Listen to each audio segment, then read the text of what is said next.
teachers, it's Melissa Willis from Melissa Willis Music, where I'm doing my best to create online lessons with an in-person feel. So I've had a bunch of questions about, working with beginners online, especially beginners, from the very beginning, not students we've just transitioned to online lessons who might be at that beginning level, but what to do from that very first lesson. And so what I wanted to do actually is kind of create a series to kind of help you see what I do with in-person lessons.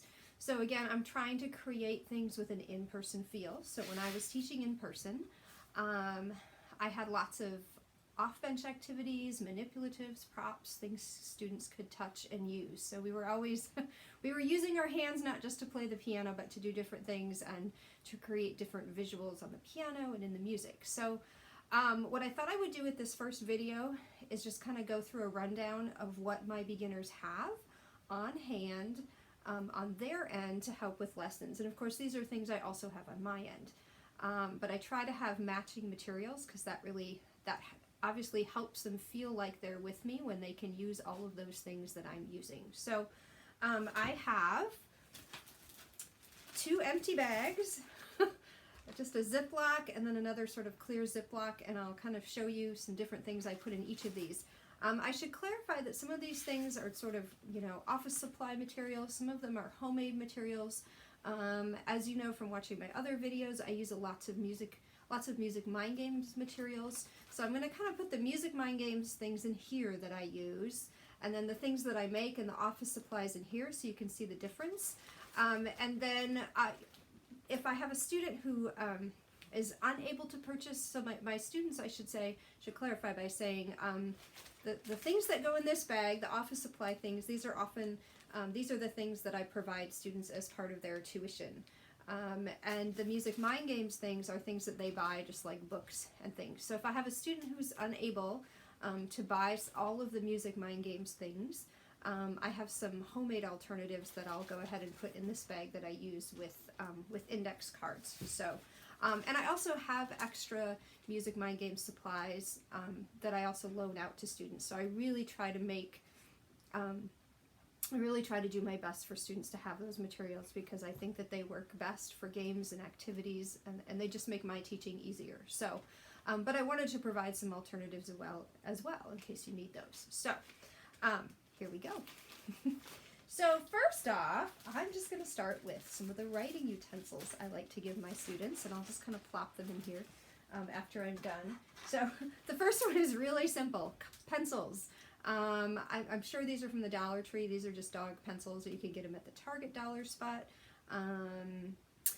assuming your Target is open at this time. But anyway, so these are great.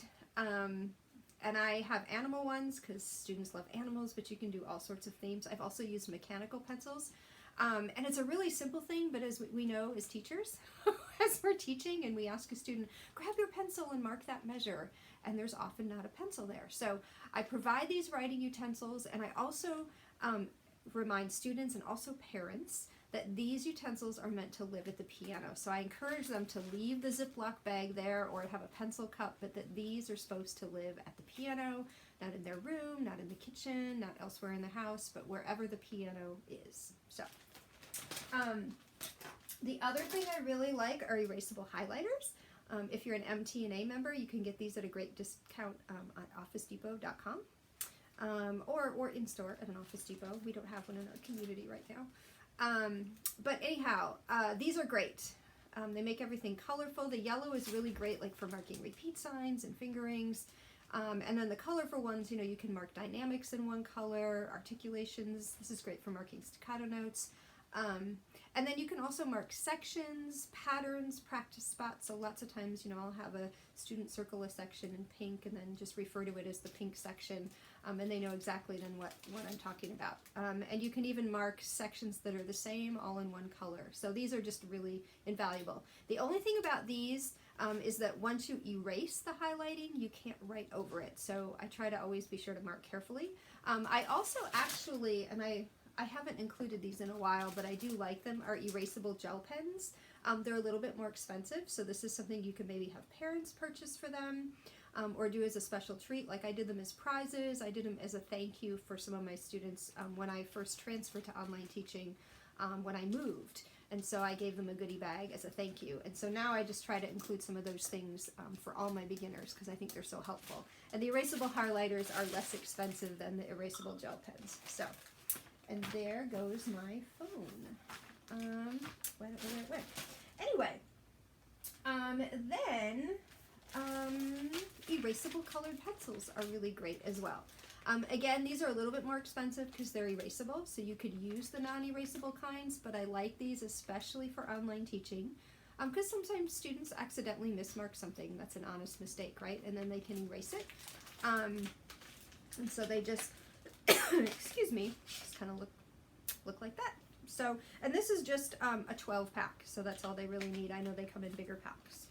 So again, you can include that for your students. You could just include regular ones, or you could, again, have parents. I used to have parents buy these, so they were on my list for things for parents to purchase. Then, we shall go into some paper products that I use. I love these colorful tabs. There's a couple practice things I use these for, and then I also use them to mark different keys on the piano with guide notes and things. So these, you know, these kinds of things just come in handy sometimes in ways that you might not expect. They're just nice to have on hand. These are from Dollar Tree. I like these because they have red, and all my C's are red with my guide notes and the music mind games things that I use. So this is the only pack I found that have red, and then the other guide notes I use are green and blue, and those are pretty easy to find. So I'll flop those in there. I just dropped something. Alrighty, then just tabs. So these are kind of larger tabs, which I actually like, but you can get the small ones too. These are good for, so my students, this was probably another video, my students also have binders and things. I've got binder divider categories, but things still get lost in there, especially for younger students and for parents who are trying to find things. So I just have them tab their page. Sometimes these are helpful for different practice things. And then they can even mark pages in their music. It just gives them more independence, especially for a younger student who might not be reading an assignment sheet yet. It just lets them go straight to that page. So I use these. And then just regular size Post-its. Again, these are things that come in handy for all sorts of things. Sometimes I have students cover up measures that I don't want them to see because I want them to focus in elsewhere. I do a Post-it note practice thing, so there are all sorts of different things. Sometimes we'll keep a tally of how many times they do something correct or if there's a mistake. So these just come in handy to have at the piano, and in the bag it goes. Now, Japanese erasers. I think we all know about these. Again, remind students that they live at the piano. They do like to take them apart. I try to discourage that, but I mean, that's part of the fun of them too, right? So I kind of try to balance that. But I try to, if they take them apart, to put them back together, to have someone help them put them back together so all the pieces stay. I try to include 5 of these. There's just 4 here actually, but I try to include 5 because then I can use them for pentascales. And 3 is good for practice things, like you think of the 3 pennies, if you know that. It's more fun with erasers because you can create little stories for the characters as you practice, and they're good for chords as well. So, and even just visual markers for different things. So these are really, again, one of those things you never know how they're going to come in handy for a visual or a manipulative. So I'll pop those in there. And then a couple of things that I make. So one thing this is kind of a new thing for me, but I like to show the symmetry in finger numbers, so this is probably another video that I should go into. But I have stickers. These are just round stickers that I've actually cut in half in 5 different colors. And then we can use these so they can kind of get a visual symmetry. We don't have to use these very often, but it just sort of demonstrates a point really clearly with a visual, and then usually you know, they'll be fine, or there's extras here if we need to use them more than once. So I'll put those in there. Actually, then along with that, so that would be something we would do at the very, very first lesson, right? And then this is another very first lesson thing, black key patterns. So I just made these out of index cards and laminated them and put little stickers. These are just colorful stickers. You could use, I just try to make sure they're the same. That's important. So you could use stars of the same color. These just happen to be not very interesting circles. I've used stars before. I've used, you can buy those little stickers that have smiley faces. You could do all sorts of things. You could do music notes, again, if they're the same, whatever you have. So I have some enough to cover all the 3 black key groups. And then I've got these in 2 in blue. So important that the colors are the same on each card, but yet when you look at the cards, they're different. Now the reason I do that is because I have this single green one, and that's for that, of course, lonely black key at the bottom, and it will help, this will be another video, it will help demonstrate what that black key is part of, and how the other letter names around it when you get to the white keys work. So it's just a really clear visual, because I get, lots of questions on that lonely black key. And some of those things are much easier to explain and for students to see when they're with you in person. So not every student will need this much clarification, especially maybe if you have an older student, but this is really helpful for younger students or for students who maybe don't see those patterns really clearly. So this is just another way to sort of make it a bit more concrete. And I can put these on my keys and they can use them on their keys and so on. So those are some very first lesson things, and then there's more. These are, and I have to find, I forgot the website where I got these. They're free, but I can't remember now. But they're little tabs with letter names. So I use these when I start doing the white keys, and I do them in rainbow colors because that matches my guide notes, and you can see on this side of me, my solfege is rainbow colored from Music Mind Games, so I do everything in rainbow colors. It's just so helpful, and students make all sorts of connections that way. So they can, again, I can put these on the keys and show them. They can put these on their keys and see them. So they're tiny, but they work well. And I like these because they have, they've got these little tabs on top, so I try to be careful what I have students put on the keys because I don't want things falling in between the keys, and these are kind of large enough, and then they have this tab, and that seems to help. So, alrighty.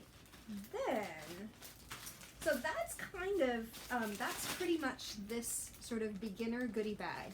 Now we're going to get into more, into some Music Mind Games things, and I'll explain how I do add some additional things in that are sort of Music Mind Games inspired, and then the actual Music Mind Games materials in case you're interested in those. Okay, so the most important thing for me, for students to have, are the blue Jello cards. There is a deck 1 and a deck 2. It's great if they just both get them at once. You'll be surprised how much fun these are and how quickly they'll get to deck 2. And then it's such an incredible foundation for rhythm skills. So I'm sure you've seen these in the other videos, but they're stylized symbols. They're nice, durable, they're colorful, they're all numbered. They have guide cards that explain all the wording. And if you want to explore this more, on the Music Mind Games website, there's actually a free handout. If you go under the Learning tab, it says Blue Jello, a delicious way to learn rhythm, I think is the line, and it explains all the language, and of course you can apply it to anything. So I use, for example, Wendy Stevens' Rhythm Menagerie, Rhythm Manipulations. You can use that language with those things. So the language is sort of, you can use those with anything. They don't have to be these cards, but these cards are really great for kind of learning the language and practicing it as well. And they have some really great complex rhythms in here. So when students get complex rhythms, by the time they actually see them in their music, they're not a big deal. So I'm a big fan of these, as you can probably tell. And then, of course, I use, the students don't have these, but you see me use the blue Jello word cards, picture cards that flip. I'm sure some of you have seen those in the videos. So my students don't have those. We use those in lesson on my end. But what I do for them is make, just on index cards, you can kind of see them. I make all those rhythms, I draw them by hand right now, and laminate them, and then just put smileys on the half rest and whole rest. So we can do rhythmic dictation using blue Jello words, so they can make things on their end. And then I use my blue Jello picture cards word cards on my end. I always call them picture cards. On the website, they're called Blue Jello word cards. I have to remember that. So this actually goes, I kind of put this in this bag here because this is a homemade thing. Then the other thing that I really like from Music Mind Games that I think is kind of a staple, well, it is a staple, is the staff slate. So you've seen my big staff slate on my board, and that's a classroom set.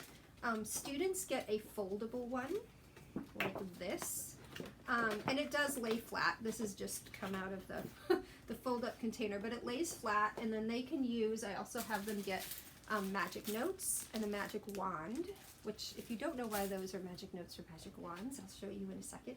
But this comes with all the transparencies for the lines and the sharps and the flats and everything. So my students all have one of these so they can play some of the staff slate games at home. And then of course the magic wand and the magic notes. That's why they're magical, right? You've got a magnet in there. So students have fun. I mean, cleanup is even fun, right? So I remember I dumped one of these in I dumped a bag of magic notes in my studio, and I was like, oh, and then I went, oh, wait a minute. And I went and got a magic wand and I cleaned it all up, and it was so much fun. So they're a blast. They really make note reading a lot of fun. So my students all have that. So I'm going to go ahead and put that in this bag here. Let me get that in there. And then this next, my students also have alphabet cards. So I really like these because they are very durable, colorful. They're really good for some games where you need a whole deck of these cards. So it's not just A, B, C, D, E, F, G. There are, I'm going to forget now, I think there are 6 or 7 colors repeating. So there are some games where that is important. And those are really handy.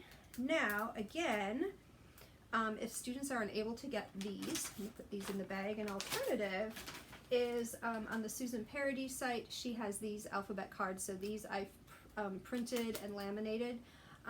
But for the price of the Music Mind Games alphabet cards, and then these, by the time you print and laminate and cut, it's time consuming. So I actually like the other option for that. And then these are a little bit thinner.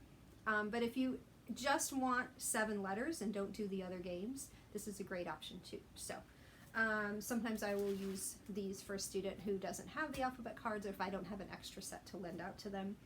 And the other kinds of cards I really like, I love the solfege aspect, is the do, re, mi cards. Now I have decks of these, and some of my students have decks of these. So there are 5, what Michiko calls, the inventor of Music Mind Games, calls dough sandwiches.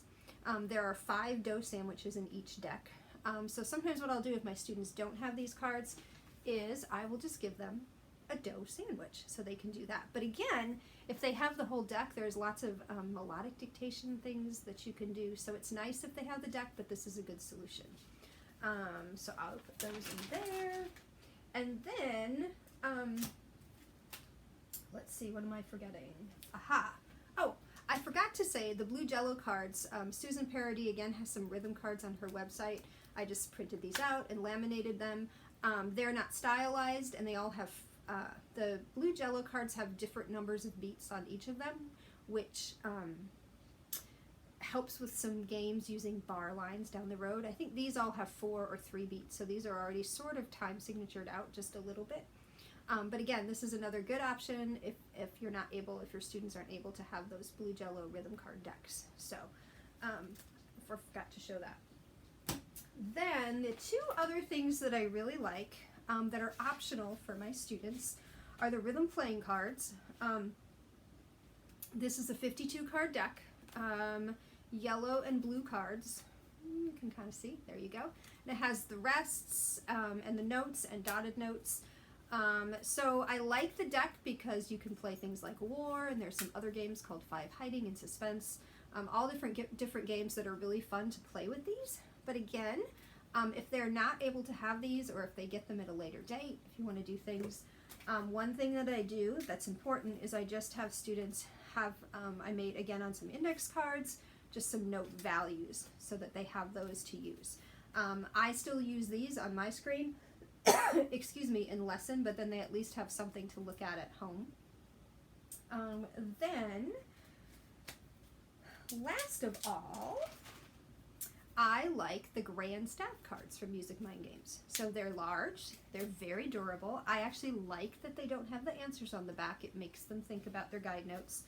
And I like that the blue, there's two colors, blue and green. So blue is treble clef, green is bass clef. So it just makes sorting easily when you would just want to do treble clef cards or bass clef cards.